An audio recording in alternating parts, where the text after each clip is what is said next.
Oji mamacita, tu tombes qui de moi de nous pour t'acheter des massa. Vas-y mamacita, Oji mamacita, en plan ensemble je t'ai dit j'étais à ma toi. L'agence congolaise de prestations et services SARL, la solution rapide pour toute activité de transactions immobilières en République démocratique du Congo. Vente, achat, gestion, estimation, mise en location des biens meubles et immeubles, contactez-nous au plus 243 85 27 79 630. Vous avez une parcelle à vendre, un terrain, une villa, une construction. L'agence congolaise de prestations et services SARL, la solution rapide pour toute activité de transactions immobilières en République démocratique du Congo.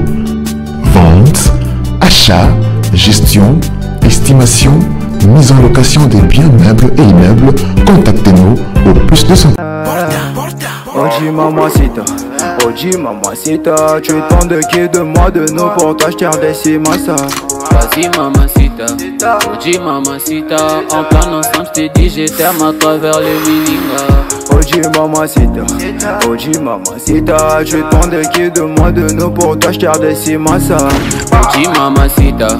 Oji mamacita, en plan ensemble je t'ai dit j'étais à ma travers le Milinga. Quand je pense à toi je suis pas allé, je suis BG encore. Tu t'en fous de mes reproches et de mes erreurs qui sont moches. La bonne j'arrange mes souvenirs dans la rage, je deviens rage quand je suis dans le... Mbote libota nangai mbote na bino. Ndekaka ne bande tout mon aki que tous en a commis na Barumbu. Oui, tous en a commis na Barumbu.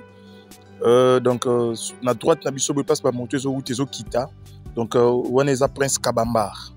Donc Prince Kabambar oyo tous en a direction Kasai, ouais. Donc tout est mis na direction Kasai. Tout est total la terrain moko eza awa eza bien.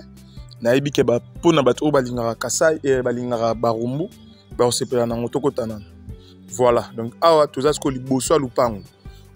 Liboso lupango to ntola ka maradam na musika. Donc maradam eza immeuble auto mona liboso na biso oyo. Ouais, immeuble wana nde makadam. Bon, tout à ce environnement.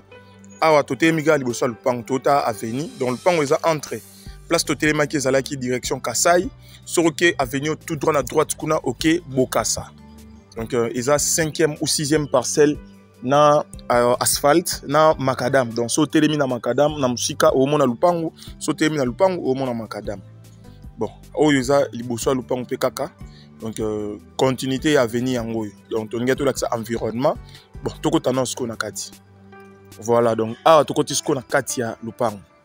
Lupango oyo mobimba ezalaki 20 sur 21. Ba divisé en haut par 3. Par 4, pardon. Donc, mon liboso zwaki 4 mètres, mon balé, au bon étage, au wana, ils a 4 mètres. Donc, dans 4 mètres, comme dans le premier niveau, mon alandier, place ndako babuka ki zali, a zwaki 6 mètres, et place ngana telemi, ils a 5 mètres. Donc, bomoni, voisin, a zwaki 4 mètres, mais a mati déjà niveau moko. Oyo alandier, nan abandi misalate, donc, a zo stocké ka biloko kalata ko banda misala.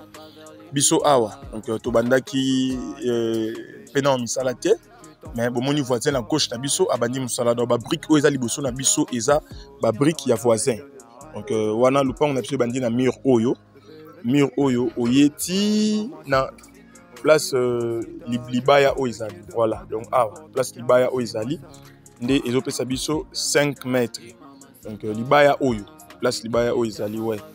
Wow, place papa la Kibiso nde pesibiso 5 mètres. Donc longueur na yé nde aza 21. Donc voilà un peu. Et puis ba brique oyo. Ba brique oyo to moni wana eza ya ba voisin na biso oyo azo tonga déjà. Donc voisin na biso oyo azo tonga ba brique wana eza ba brique na yé. Donc moni ba ninga nde déjà ba tomboli. Donc moto to la c'est 4 mètres et wana kuna. Donc aza déjà avant. Biso awa to ana 5 mètres sur 21. Donc 5 mètres x 21. Et ça terrain vide. Biloko nyos pomoni oyo o ba brique o ba nini ya ba voisin. Donc le pan esuki awa te to la sa continuité na yango. Donc le pan oyo ba bandi yango na prix à $52,000 à discuter. Donc $52,000 à discuter. Pourquoi? Parce que par rapport à prix na bango bazo souke là to pesi équilibre. ya prix na bango bazo soukela ti place na ndenge to bandeli yango. Donc bomo na mur lupango soki na batolte na mur oyo fenêtre on epesi mukongo. Donc baza ndenge moko na place nous trois autres on a 4 mètres on a soukeli des places, donc place où il y a soukeli na point qu'on a des places lupango et soukeli. Donc voilà un peu explication. Il y a terrain en haut ndenge ezaleli. Donc awa na bandeli $52 000 à discuter par rapport il y a plafond na bangonde bazo soukela. Lupango eza 5 mètres sur 21. Donc eza terrain vide. Donc wana a tobimi libanda toza déjà na avenue tozo bima na biso.